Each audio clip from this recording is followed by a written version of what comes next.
क्या आप भी इस चीज़ को लेकर कंफ्यूज रहते हो कि आइल्स स्पीकिंग पार्ट 1 में कैसे आंसर देना चाहिए? रिप्लाई कितनी लंबी होनी चाहिए, कितना शॉर्ट होना चाहिए, कितनी लाइन्स में होना चाहिए? अगर हाँ, तो ये वीडियो आपके लिए है। Hi everyone, I am your IELTS trainer Kiranjot Kaur. Welcome to our channel. अगर आप फर्स्ट टाइम आए हो तो प्लीज़ सब्सक्राइब जरूर कीजिए and press on the bell icon for the notifications. So आज का हमारा जो टॉपिक है वो बहुत ही इंटरेस्टिंग है, that is how to reply, how to attempt IELTS speaking part 1। क्योंकि बच्चों को यही समझ नहीं आती बहुत टाइम बार कि हम बोले कैसे, क्या आंसर दें और कैसे दें, राइट? तो करते हैं स्टार्ट। तो एज यू नो कि आइल्स स्पीकिंग पार्ट 1 जो है वो 3 to 4 मिनट्स का होता है, राइट? और नियर अबाउट 10 क्वेश्चन जो हैं वो यूजुअली पूछे जाते हैं। लेकिन अब प्रॉब्लम यहाँ आती है कि हम उसको रिप्लाई कैसे करें, राइट? वो रिप्लाई कितना, आंसर हमारा बड़ा होना चाहिए, राइट? कितनी देर तक हमें बोलना चाहिए। अब आपने एक चीज़ का ध्यान रखना है कि ये आइल्स स्पीकिंग का एग्ज़ाम है, राइट? इसमें सिर्फ एग्जामिनर ने ये देखना है कि आप इंग्लिश कितनी अच्छी तरह से बोल सकते हो। पहली बात, आपको क्वेश्चन समझ आया, क्या पूछा गया? और दूसरा, आप उसका रिप्लाई कैसे कर रहे हो? और बच्चे ज़्यादातर कंफ्यूज हो जाते हैं कि अरे कहीं मेरा आंसर गलत तो नहीं हो गया, अगर गलत हो गया तो फिर क्या होगा? इसी चक्कर में वो बोल ही नहीं पाते, दे आर स्टक, राइट? तो ये चीज़ आप दिमाग से निकाल दो कि मेरा आंसर गलत है या मेरा आंसर सही है। What matters the most is how you speak, right? आप फ्लुएंटली, कॉन्फिडेंटली बोलो, ओके? जो भी है आपने बोलना है। कई बार ऐसे क्वेश्चंस आ जाते हैं, हम इनके बारे में हो सकता है हमने प्रिपरेशन ना की हो, हमें आइडिया ना हो, but you have to speak, you have to say something, right? क्योंकि आइल्स स्पीकिंग में रट्टा नहीं चलेगा। आप क्रैमिंग करके आइल्स स्पीकिंग में स्कोर नहीं कर सकते, 5.5 तक ही रह जाओगे, you can't score more than that, right? Because यहाँ पे आपका की कम्युनिकेशन स्किल चेक हो रही है कि आपको इंग्लिश में बात करनी आती है कि नहीं आती, राइट? तो आंसर आपने कॉन्फिडेंटली रिप्लाई करना है, ओके? अब इसमें क्या है, देखो जैसे ये वाला क्वेश्चन है, do you like fruits, right? तो स्टूडेंट आंसर देता है यस आई लाइक फ्रूट्स। ये रिप्लाई बिल्कुल शॉर्ट हो गया, ये वेरी शॉर्ट आंसर है, ये भी गलत है। कई बार बच्चा बोल ही जाता है, रुकता ही नहीं है, राइट? वो भी गलत है। आपको पता होना चाहिए कि मैंने कितना बोलना है, राइट? अब जैसे हमारी मदर टंग है, हमें किसी ने नहीं बताया होता कि हमने कितना जवाब देना है, हमें पता होता था कि कितनी रिप्लाई सफिशिएंट है, राइट? सो इसी तरह से स्पीकिंग पार्ट 1 में भी यू शुड नो कि आपने कितना बोलना है। तो फिर भी आपको मैं थोड़ा आइडिया बताती हूँ कि हमने कैसे करना है, राइट? तो हाँ, आपके माइंड में आ रहा होगा ना, अगर पता होता तो हम आपकी वीडियो को देखते भी राइट? तो don't worry, I am here for you, I will tell you कि कैसे करना है। अब देखो ये वाला क्वेश्चन है, डू यू लाइक फ्रूट्स? तो कई बार बच्चे जवाब देते हैं absolutely, as they are good source of minerals and vitamins and make people healthy. अब ये रिप्लाई बिल्कुल गलत है। क्यों? क्योंकि इसमें ओवर जनरलाइजेशन हो गई, इसमें हमने पीपल के बारे में बोला। So this topic part 1 is about you. जो पार्ट 1 है उसमें सिर्फ आपके बारे में पूछा जाएगा, you, your family, your hobbies, your likes, your dislikes. So आपको अपने बारे में बताना है, दूसरे के बारे में नहीं बताना, ओके?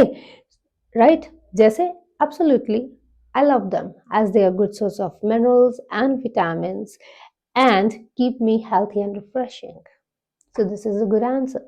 So part 1 की रिप्लाई के लिए सबसे पहले आपने डायरेक्ट आंसर देना, then add an extra piece of information. Okay?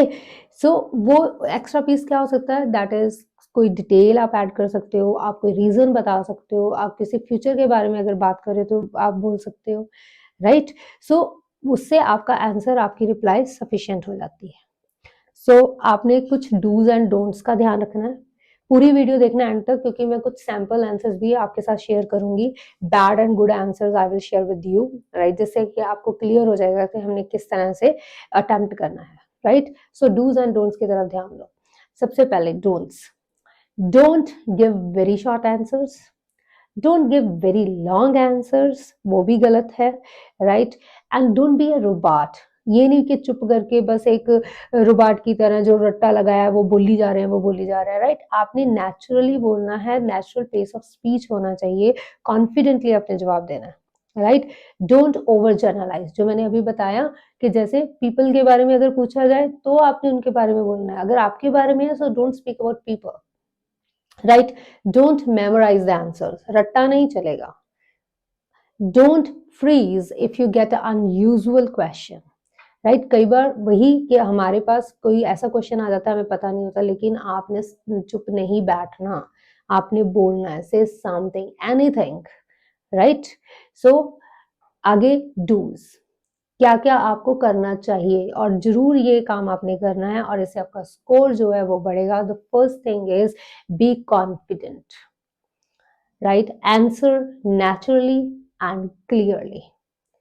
Second is do paraphrase, जो क्वेश्चन है जैसे what do you do in your free time, I watch TV in my free time, so same वही question से उठा के means आपने वो repeat कर दिया, वो नहीं करना, पैराफ्रेज करना है जैसे हम अपनी मदर टंग में करते हैं, राइट? हमें जब कोई क्वेश्चन पूछा जाए हम कभी भी क्वेश्चन रिपीट नहीं करते, राइट? कल क्यों नहीं आया, मैं ठीक नहीं था, हम कभी ऐसा तो नहीं बोलते मैं बीमार था इसलिए मैं कल नहीं आया।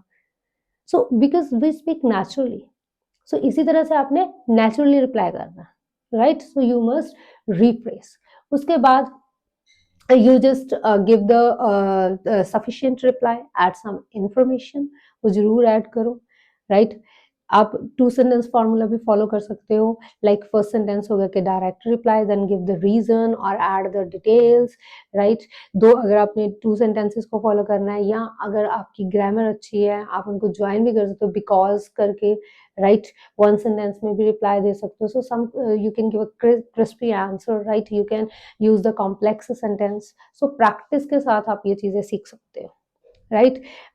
ओके, सो अब कुछ सैम्पल आंसर्स, राइट? वो जरूर ध्यान से देखना, उससे आपको पता चलेगा कि क्या गुड रिप्लाई है क्या बैड है। Okay, now the question is do you read every night?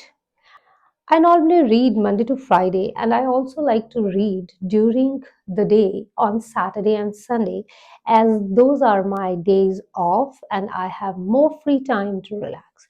This is a good answer, right? क्योंकि इसमें कुछ डिटेल ऐड की है। ओके, अब दूसरा, do you read every night? Not anymore. Bad answer, because this is very short answer. I used to read all the time, but since I became a mother, all of my time is spent looking after the new baby, so I don't have time. This is a good answer. इसमें reason बता दिया भी हाँ क्यों नहीं मैं पढ़ती books रात को, right? Next, do you read every night? Not at the moment, maybe in future. It's again a short answer, not the sufficient reply. What can be the good answer? Not at the moment, but I will definitely try to read more next year when I have more free time in the evening. Do you read every night? Yes, I do. Very short answer. So, what can be the better reply? Yes, I do. Like last week, I got into a really good book called The Secret, and I couldn't wait to get into bed each night and read it. So, ये थे sample answers, right? And उम्मीद करते हैं आपको समझ आया होगा अब कि पार्ट 1 को कैसे अटेम्प्ट करना है, डरना नहीं, घबराना नहीं, right? Just be attentive listener and a confident speaker, right? जो पूछा जाए उसका जवाब कॉन्फिडेंटली आपने देना है, ओके? और आप फीडबैक हमें दो, बताओ कि आपको कैसी लगी हमारी वीडियोस और किन टॉपिक्स पे चाहते हो कि हम वीडियोस बनाएं, right? Place on the bell icon, share with your friends. Thanks for watching.